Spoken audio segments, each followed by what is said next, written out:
이 집에는 규칙이 있습니다. 살려달라고 애원하는 사람을 절대 믿지 말 것.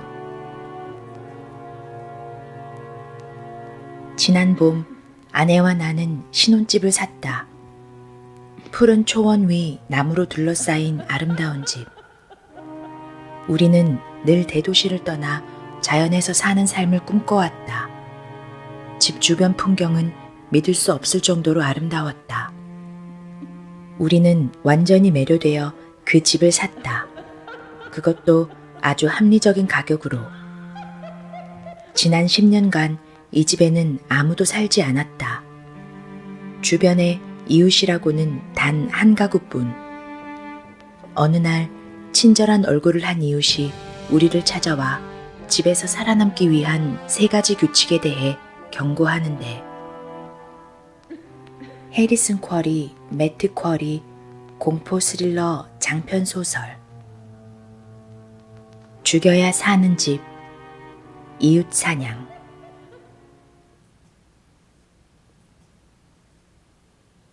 (23)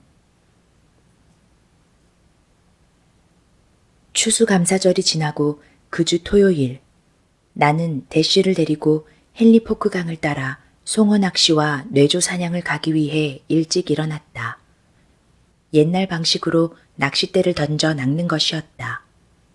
강은 곧 얼어붙을 것이라 나는 겨울이 본격적으로 오기 전에 다시 낚시를 해야겠다고 마음먹었다. 나는 잠이 덜 깬 채 커피를 마시러 주방으로 들어갔다. 대쉬가 베란다로 나가는 문을 가만히 바라보고 있어서 잠시 뒤에 오줌을 누러 나가게 해줘야겠다고 중얼거렸다. 식기세척기에서 머그잔을 꺼내려고 몸을 숙이는 순간 갑자기 뭔가가 느껴졌다. 깜짝 놀라서 고개를 획 들고 뒷베란다를 바라봤더니 아니나 다를까 3번째 허수아비가 나타나 있었다. 이번엔 남자애였다. 14살쯤 먹은 소녀는 허름한 캔버스 바지에 밧줄을 허리띠처럼 둘렀고 단추 달린 더러운 셔츠 위로 새빨간 끈으로 된 머리카락이 바가지 모양으로 늘어뜨려져 있었다. 게다가 재수없게도 씩 웃는 얼굴이었다. 개새끼라는 말이 절로 나왔다. 지푸라기를 채워 넣은 장갑을 낀 손으로 양쪽 팔뚝을 감싸며 팔짱을 낀 자세였다. 놈은 커다랗고 화려한 점토 화분에 꼬리뼈를 기대고 서 있었다. 그 화분은 사샤의 어머니가 놀랍게도 시간을 내 보내준 이사 선물이었다. 허수아비는 한쪽 다리를 곧게 펴고 다른 쪽 다리는 무릎을 구부린 채 발을 화분에 올리고 서 있었다. 그놈이 다른 2 허수아비와 결정적으로 다른 점이 하나 있었다. 앞서 나타난 중년 남자와 10대 소녀는 본질적으로 징그러워도 나름 평화로운 표정이었고 우리가 발견했을 때는 그저 앞을 멍하니 바라보고 있을 뿐 특별히 뭔가를 보고 있지는 않았다. 묘한 마대자루 얼굴 위로 생각에 잠긴 듯한 표정을 했을 뿐이다. 하지만 이 새끼는 고개를 오른쪽으로 기울이고 얼굴에 소름 끼치게 거들먹거리는 미소를 띤 채 주방 창문을 똑바로 쳐다보고 있었다. 난 생각했다. 이 새끼가 깨어나면 생기가 빠져나가기 전에 반드시 멍청한 놈이라고 욕해줘야지. 약속한 대로 나는 조리대에서 휴대폰을 들고서 댄에게 전화했다. 그는 보통 새벽 4시 반쯤 일어나기 때문에 벌써 일어난 지 2시간은 되었겠다고 생각했고 내 예상은 옳았다. 신호음이 한 번 울리자마자 댄은 전화를 받았고 하던 일을 마무리하는 대로 곧바로 오겠다고 했다. 침실에 들어가 보니 나갔다 온 지 5분밖에 되지 않았는데도 사샤가 침대에 똑바로 앉아서 눈을 커다랗게 뜨고 악령처럼 창백한 얼굴을 하고 있었다. 해리, 그게 왔어. 악령이 왔어. 느껴져. 바로 여기 있어. 그녀의 말투와 목소리에 담긴 공포를 느끼자 심장이 쿵쿵 뛰기 시작했다. 나는 침대에 앉아서 그녀의 어깨에 손을 얹었다. 알아 자기야. 방금 봤어. 뒷베란다에 있어. 지난 두경우와 똑같아. 똑같다고. 벌써 댄에게 전화했어. 지금 오는 중이야. 그리고 내가 사샤는 내 말을 끊고 앞으로 몸을 내밀었다. 그 순간 나는 내 목소리가 겁먹은 기색을 감추지 못했다는 걸 깨닫기 시작했다. 아니야, 전과 달라 해리. 난 느껴져. 자긴 안 느껴져? 느낀다는 거 알아. 그녀는 울기 시작했다. 나는 그녀를 끌어당겨 두 팔로 안았다. 자기야, 괜찮아. 문제없어, 사시야. 전에도 했었잖아. 지금도 잘 처리할 거야. 앞으로도 마찬가지고. 한마디 한마디 할 때마다 점점 느껴졌다. 사샤가 전적으로 옳았다. 연못에 빛이 나타났을 때나 울타리를 향해 달려오는 남자를 봤을 때의 느낌 그대로였다. 전염병 같기도 하고 마구 번지며 침입하는 낯선 두려움 같은 것. 마음속에서 생기는 게 아니라 밖에서 강제로 밀어닥치는 감정이었다. 귓가에서 뛰는 심장 소리가 울려왔다. 댄과 허수아비를 태울 때까지 사샤에게 침대에 있으라고 했지만 사샤는 지켜보겠다고 고집을 부렸다. 싫어, 해리. 봐야겠어. 나는 그녀를 따라 주방으로 갔다.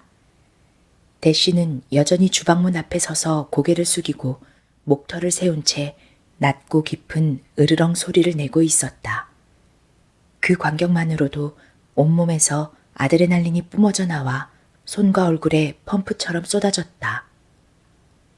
대쉬는 앞서 나타났던 두 허수아비에는 거의 반응하지 않았는데 지금은 연못에 빛이 나타났을 때나 낯뜨거운 남자와 곰의 추격전이 펼쳐질 때와 똑같이 행동하고 있었다. 우리는 말없이 서서 뒷베란다의 화분에 천연덕스럽게 기대선 허수아비 소년을 응시했다. 그놈은 우리 둘을 똑바로 바라보며 위협적으로 살짝 미소 지었다. 들리는 소리라고는 대쉬의 목구멍에서 흘러나오는 낮은 으르렁거림과 커피 머신에서 떨어지는 물소리뿐이었다. 나는 사샤를 돌아보았다. 봤지, 자기야? 전이랑 똑같아. 하지만 말을 끝맺자마자 사샤가 몸을 구부리고 주방 바닥에 토했다. 토사물이 쏟아지면서 싱크대와 주방 한가운데 아일랜드 식탁 사이에 깔아놓은 러그를 적셨다. 토사물 조각과 점액들이 찬장문에 흩뿌려졌다. 갑작스러운 사태에 나는 숨을 헉 들이켰다. 나는 사샤의 어깨를 잡아 일으켜준 다음 싱크대로 데려갔다. 대쉬는 이제 짖기 시작했다. 사샤는 몇 번 침을 뱉고 나서 수건으로 입을 닦았다. 그러고는 수도꼭지를 틀어놓고 멍하니 개수대를 바라보았다. 나는 허수아비와 대쉬, 사샤를 번갈아 바라보았다. 제길, 냉정해야 해. 사샤에게 물 한 잔을 따라주고 어깨를 주물러 주었다. 괜찮아, 사샤. 우리 준비했잖아. 어떻게 해야 하는지도 알고. 지금 저건 아무런 위협이 되지 않아. 하지만 그녀는 천천히 고개를 저었다. 뺨 위로 눈물을 주르르 흘리며 나를 올려다보았다. 해리, 뭔가 이상해. 저건 그저 인형이 아니야. 다른 허수아비들과 달라. 느낄 수 있어. 나쁜 존재야. 어딘가 이상하다고. 사샤는 덜덜 떨더니 말을 채 맺기도 전에 와락 울음을 터뜨리고 말았다. 나는 그녀를 잠시 안아주고 거실로 데려간 다음 소파에 함께 앉았다. 이 상황을 바로잡아야 했다. 나는 점점 커지는 분노를 억누르고 사샤를 위해 애써 침착하게 행동했다. 그녀의 얼굴을 잡고서 키스한 다음 미소를 지어주었다. 댄이 곧 올 거야. 댄이 오면 잽싸게 나가서 저 악마 같은 인형을 태워서 지옥에 쳐넣을게. 그런 다음 라떼를 마시자. 아보카도 토스트는 어때? 우리끼리 아침을 아주 멋지게 보내는 거야. 좋지? 사샤는 고개를 저으며 마지못해 조금 웃었다. 나는 바보처럼 굴어도 괜찮을지 감이 잡히지 않았고 사샤의 미소가 재빨리 사라지며 다시 두려움으로 바뀌자 지금은 바보처럼 굴 때가 아니라고 판단했다. 나는 방에서 나가 대쉬에게 다가갔다. 녀석은 이제껏 주방에서 제 분에 못 이겨 문을 향해 으르렁거리며 마구 허공을 물었다. 나는 대쉬를 잡아다가 거실에 데려가 어떻게든 달래려 했지만 녀석은 내 손에서 꿈틀대며 빠져나가 사샤 앞에 떡 버티고 서더니 고개를 낮추고 거실에서 주방으로 향하는 복도를 향해 으르렁댔다. 이윽고 대내 트럭이 진입로를 달려와 자갈이 튕겨나가는 소리가 들렸다. 그래서 나는 허수아비 퇴치용 장비를 모으기 시작했다. 현관문을 열고 나가려는데 사샤가 내 손목을 잡았다. 해리, 조심해. 알았지? 나는 그녀에게 키스하고 머리를 귀 뒤로 넘겨주었다. 그럴게. 너는 여기 있어. 알았지? 나는 현관을 열고서 틈을 다리로 막아서 쏜살같이 빠져나가려는 대쉬를 제어했다. 넌 여기서 엄마랑 있어. 대쉬는 나에게 뭔 헛소리야 임마. 우리는 팀 아니었어? 라는 특유의 표정을 지어 보였지만 나는 문 옆에 쪼그려 앉아서 올가미와 디젤 연료통, 커피를 챙기고 문을 닫았다. 댄을 만나려고 현관 앞 베란다 계단을 내려갔더니 댄이 대문으로 들어오고 있었다. 안녕, 해리. 세 번째 놈이 나타났다고? 그렇다면 가을은 이걸로 끝이군. 그건 어딨나? 나는 댄이 일부러 바보처럼 아무렇지 않게 행동한다는 걸 눈치챘다. 조금 전 내가 사샤에게 그랬듯. 그러자 오히려 불안해졌다.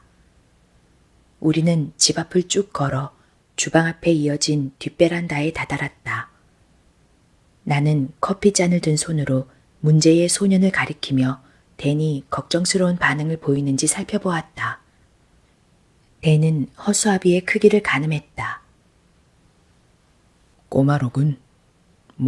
그럼 시작하자고. 자네가 그 올가미를 얼마나 멀리 던지는지 한번 보지. 나는 단번에 성공했다. 올가미는 허수아비가 팔짱을 낀 위쪽 흉곽에 안착했다. 나는 저항이 느껴질 때까지 매듭을 조인 다음 그 어린 놈의 거만한 자세를 흐트러뜨려 생기 없는 마대와 지푸라기 덩어리로 만들어버렸다.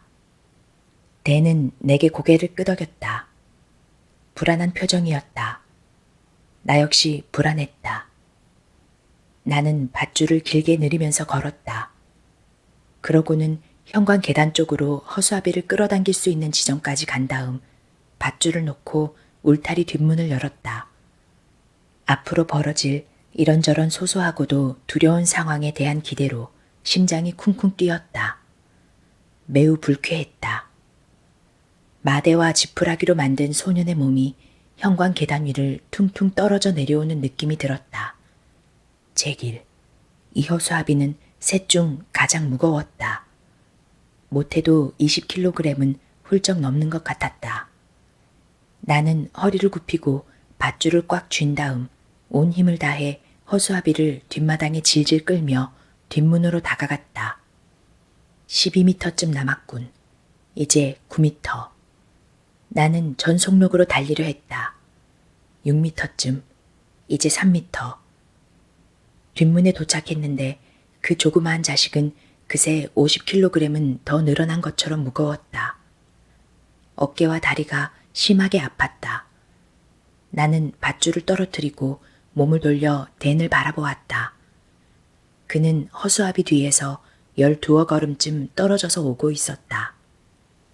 나는 거칠게 숨을 쉬면서 허수아비를 가리키며 말했다. 이렇게 멀리 끌고 오는 동안 허수아비가 한 번도 깨어나지 않은 적이 있습니까? 이게 눈 한 번 깜짝하지 않은 적이 있어요? 대는 전보다 훨씬 불안해 보였다. 벌써 하얗게 질린 얼굴로 생기 없는 허수아비에게서 눈을 떼지 않고서 대답했다. 없어, 해리. 그런 적 없어. 나는 무릎에 두 손을 얹은 채 등 대고 누운 허수아비를 바라보았다. 그 잘난 척하는 미소가 설핏 드리워진 얼굴, 멍청해 보이는 바가지 모양 머리를. 대는 주위를 훑어보았다. 마치 공기를 관찰하는 듯 하던 그는 다시 나를 돌아보았다. 여기 와 있네. 악령 말이야. 여기 있다고. 그 전에 두 허수아비가 나왔을 땐 없었던 것 같지만 지금은 진짜로 와 있어. 부정할 수 없었다. 신체에 느낌이 있었으니까. 공포가 촉수처럼 머릿속을 파고들었다. 바람이 점점 빠르게 불었다. 여기에 서 있는 동안 가벼운 미풍은 사라지고 사방을 뒤흔드는 돌풍이 몰아치며 머리 위에 거대한 목화나무를 뒤흔들었다. 댄과 나 둘 다 목화나무를 바라보았다. 오싹함이 몸에 내려앉아 뼛속까지 스몄다. 댄은 나무를 보다가 내 얼굴을 내려다보았다. 이걸 끝내세. 당장 끝내자고. 나는 낙엽으로 뒤덮인 잔디밭에서 밧줄을 획 잡고 허수아비의 무게가 느껴질 때까지 뒷걸음질을 쳤다. 그러고는 줄다리기를 하듯 온 힘을 다해 뒤로 달렸다. 서리가 뒤덮인 장작더미로 발을 마구 내디뎠다. 그렇게 허수아비의 머리가 뒷문을 넘은 순간 일이 일어났다. 허수아비가 갑자기 벌떡 일어나 앉았다. 내 손에서 밧줄을 어찌나 빠르게 확 채가던지 나는 뒤로 엉덩방아를 찍고 말았다. 무서워진 나는 어린애처럼 소리를 질렀다. 허수아비는 내게 등을 돌리고 댄을 똑바로 마주보았고 댄은 순간 뒤로 비틀거리다 나처럼 넘어졌다. 이제 그 소년, 아니 그것은 완전히 앉은 자세를 갖추더니 비명을 질렀다. 처음에는 어린 소년의 비명처럼 들리던 소리는 점점 음색이 깊어지고 폭이 넓어지면서 동시에 5가지의 서로 다른 비명처럼 들려왔다. 남자의 소리, 여자애의 소리, 말의 소리, 돼지의 소리까지. 기압이 높아지면서 귀가 터질 듯 아팠다. 곧바로 구역질이 나고 숨이 쉬어지지 않았다. 몸이 마치 점도 높고 묵직한 진흙그릇 속에 처박힌 느낌이었다. 손을 들어 귀를 막으려는데 문득 허수아비의 얼굴에서 생기가 일순간 싹 꺼지더니 다시금 지푸라기 채운 마대 덩어리가 되어 뒤로 턱 쓰러졌다.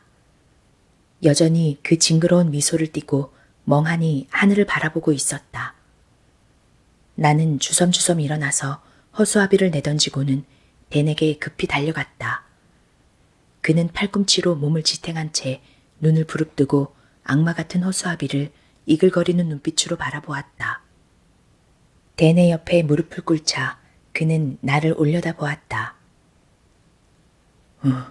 이런 적은 처음이네만 모든 일에는 처음이 있는 법이지. 나는 댄의 초연한 유머 감각이 고마웠다. 그 말을 듣자 나의 현실 감각도 돌아왔다. 둘이서 몇 초 동안 숨을 고르고 있자니 댄이 내 등에 손을 얹고 말했다. 이제 내가 왜 이놈들을 왜 이리 싫어하는지 알겠지. 하지만 이런 비명은 처음 들어. 마치 지옥의 합창단 같군. 무어라 대답해야 할지 알 수 없었다. 그래서 댄이 지시했던 말을 반복했다. 어서 이 지랄을 끝내버리자고요. 댄은 고개를 끄덕이고는 디젤 연료통을 들었다. 우리는 둘 다 재빨리 울타리 뒷문을 통과했다. 생기 없는 허수아비 곁을 멀리 피해서 돌아갔다. 내가 쌓은 장작더미를 지나 뒷걸음질 치면서 앞서 불에 태웠던 두 허수아비의 재를 밟아 발자국을 남겼다. 그것들은 이놈에 비하면 얼마든지 같이 지낼 만한 것들이었네. 계속 뒷걸음질 치자 드디어 밧줄의 무게감이 느껴졌다. 나는 댄을 바라보았다. 이 순간 평생 누군가와 함께했던 어느 때보다도 댄이 함께 있어 주어서 감사했다. 그는 나를 진중하게 바라보며 고개를 끄덕였다. 나는 밧줄을 힘껏 끌어당기며 이를 악물고 온 힘을 다했다. 허수아비를 질질 끌고서 놈의 허리를 뒷문에서 거의 빼냈을 무렵 또 일이 일어났다.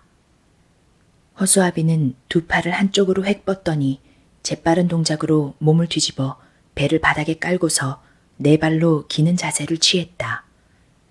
그러고는 발과 무릎, 사슴 가죽 장갑을 낀 지푸라기 손을 땅바닥에 단단히 박았다. 나는 놈의 저항에 맞섰지만 마치 댄의 트럭을 밧줄로 당기는 것처럼 버거웠다. 다시금 밧줄이 내 손에서 휙 빠져나가면서 나는 뒤로 넘어졌다. 댄은 천천히 허수아비에게서 물러났다. 놈을 내려다보는 댄의 휘둥그레진 눈에 공포가 설었다. 허수아비는 천천히 고개를 들기 시작했다. 빨간 실로 만든 머리카락 사이로 나를 똑바로 쏘아보는 눈이 보였다. 나는 벌떡 일어나 올가미 쪽으로 달려들었다. 내 손이 올가미를 잡으려는 순간 소녀는 다시 밧줄을 획 당겼다. 밧줄이 놈의 앞에 돌돌 말려 뭉치는 모습을 나는 겁에 질린 채 바라보았다. 그 순간 소년이 키득키득 웃기 시작했다. 처음에 키득대던 웃음소리는 이내 기괴한 낄낄거림이 되었다. 그 소리를 듣자 혈관이 오싹하게 얼어붙고 온몸에 소름이 돋았다. 점점 커져가는 웃음소리가 요란하고 깊게 소년을 둘러쌌다. 그 굵고 진정어린 웃음은 배와 골수에서부터 흘러나왔다. 놈은 눈을 가늘게 뜨고서 사납고 이글거리는 푸른 눈동자로 나를 찌를 듯이 바라보았다. 온몸에 벌레가 뒤덮인 듯 피부가 근질거렸다. 근육이 죄다 수축하면서 울고 싶어졌다. 그때 악마 같은 소년 허수아비의 생기가 나타났던 것만큼이나 빠르게 사라졌다. 몸통이 다시 곡식 자루처럼 땅에 쿵 떨어졌다. 나는 댄을 올려다보았다. 나를 바라보는 댄의 눈빛에는 진짜 공포가 담겨 있었다. 그에게서 보리라고는 전혀 예상하지 못했던 눈빛이었다. 나는 나뭇잎처럼 파르르 떨었다. 잇새로 위산이 울컥 올라오는 게 느껴졌다. 애써 몸을 일으키자 토할 것 같은 느낌에 무릎에 손을 얹고 모래더미에 연거푸 침을 뱉었다. 호흡을 고른 다음 간신히 말을 짜냈다. 예전에도 허수아비가 웃었던 적이 있습니까? 댄은 대답하지 않았다. 나를 바라보는 시선을 떨구지도 않았다. 그는 천천히 좌우로 고개를 젓다가 이내 몇 마디 말을 외쳤다. 자네, 같이 어서 이걸 문 밖으로 꺼내자고. 이제 나는 감정이 완전히 폭발해버렸다. 전에는 느껴본 적 없는 감정이었다. 동시에 100가지나 되는 다양한 감정이 더없이 격렬하게 극점으로 치달았다. 머릿속과 뱃속에서 소용돌이가 빙글빙글 돌며 하얗게 자결했다. 순간 분노가 회전하는 느낌이 들자 나는 생명줄처럼 그 분노를 잡아챘다. 이게 마지막 기회인 것처럼. 그렇게 허수아비에게 달려들었다. 구역질 나는 작은 얼굴 위로 온몸을 내던져 앉았다. 번들거리는 빨간 실이 달린 놈의 머리를 잡고서 온 힘을 다해 온몸과 영혼을 다해 뒷문에서 끌어냈다. 가슴이 터져라 비명을 지르면서 내 발이 장작더미의 모래주머니에 닿을 때까지 허수아비를 당기고 또 당겼다. 장작더미에 놈을 떨어뜨리던 순간 공포가 폭풍처럼 덮쳤다. 허수아비가 기괴하고 작은 손을 불쑥 뻗어서 내 팔을 죬새처럼 꽉 잡고 조인 것이다. 사슴가죽 장갑 속에 차가운 강철이 들어있는 것 같았다. 나는 다른 손으로 놈의 손을 미친 듯이 잡아뜯으며 어떻게든 내 팔에서 떼어내려고 했다. 댄도 얼른 옆으로 다가와 허수아비에게 잡힌 내 팔을 풀어주려고 했다. 언제부터인지는 모르겠지만 댄과 나는 동시에 비명을 지르고 있었다. 혐오와 공포, 절실한 노력이 뒤섞인 포효였다. 허수아비는 천천히 고개를 들어 나를 바라보더니 다른 팔을 쑥 뻗어 어마어마한 힘으로 댄의 목을 졸랐다. 나는 잡힌 내 팔을 풀려던 노력을 멈추고 놈의 다른 팔을 잡아당기기 시작했다. 놈의 소나기 힘이 어찌나 센지 장갑을 낀 손가락이 댄의 목 근육을 완전히 파고든 거나 다름없었다. 댄의 눈과 혈관이 불룩 튀어나오면서 얼굴이 점점 보라색과 붉은색으로 짙어지기 시작했다. 댄의 입에서 흘러나온 피가 턱으로 흘러내리고 귀에서 굵은 핏방울이 뚝뚝 떨어지는 모습을 나는 할 일 없이 지켜보았다. 댄의 오른 눈이 눈두덩이에서 튀어나오고 푸른 각막이 수직으로 찢어지면서 체액이 터지더니 피와 뒤섞여 줄줄 흘러 허수아비의 팔을 적셨다. 나는 허수아비를 바라보았다. 놈은 여전히 천천히 고개를 들면서 내 얼굴을 바라보려 했다. 그러다 나와 눈이 마주치자 미소를 지었다. 곧바로 댄의 방광과 엉덩이에서 소변과 대변이 흘러나왔다. 나의 코와 귀에서도 피가 흐르기 시작했다. 안구가 진동했다. 치아가 마치 구더기로 변하는 것처럼 우그러지는 느낌이 들더니 잇몸에서 빠져나오려는 듯 꿈틀거렸다. 움직일 수가 없었다. 그저 머릿속에서 부자연스럽게 혈류가 고함치는 듯한 소리만 들릴 뿐이었다. 섬뜩하게 바느질해 놓은 허수아비의 입이 뒤틀리더니 움찔대며 단어를 만들어내기 시작했다. 하지만 그건 음성을 전달하는 게 아니었다. 음성은 전혀 나오지 않았는데도 이제껏 들어본 적 없는 어마어마하게 커다란 소리가 들렸다. 허수아비는 딱히 발음하지 않고도 목소리를 낼 수 있었다. 목구멍에서 울리는 깊고도 빨아들이는 소리가 기괴한 억양으로 내 머릿속을 찢어 발기고 쿵쿵 울렸다. 네가 내 땅을 뺏었다고? 짐승도 인간도 절대로 내 땅을 빼앗을 수 없다, 여행자여. 여행자들은 무리를 이루고 때를 지어 이 땅을 차지하려고 옛날부터 왔었지. 바위 조각가, 사냥꾼, 조련사, 쇼쇼니족, 배넉족, 모피상인, 광부, 사제, 농부할 것 없이 모두 와서 이곳이 자기 땅이라 하더군. 나의 정수가 씨앗이 되기 전에 너의 뼈는 그들의 뼈를 비롯한 모든 뼈와 마찬가지로 먼지가 될 것이다. 나는 이 땅이다. 순식간에 놈이 소나기를 풀었다. 댄과 허수아비, 나는 동시에 모래더미 위로 쓰러졌다. 나는 근육을 제어할 수가 없어서 얼굴을 바닥에 대고 엎드린 채로 토했다.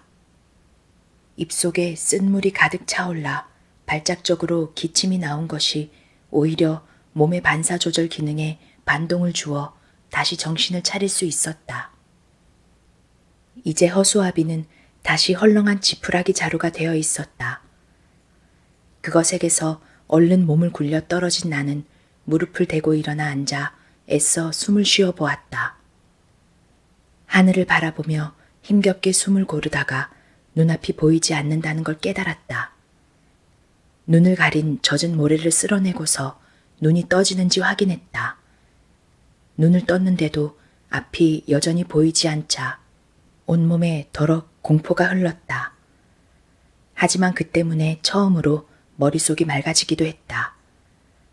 머릿속을 처음 스친 생각은 사샤였다.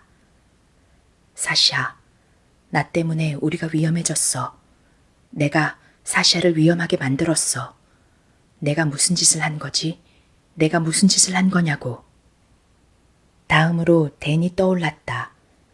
미친 듯이 더듬더듬 댄을 찾자 그의 뻣뻣한 청바지가 만져졌다. 나는 그의 발목을 붙잡고 몇 미터를 끌고 갔다.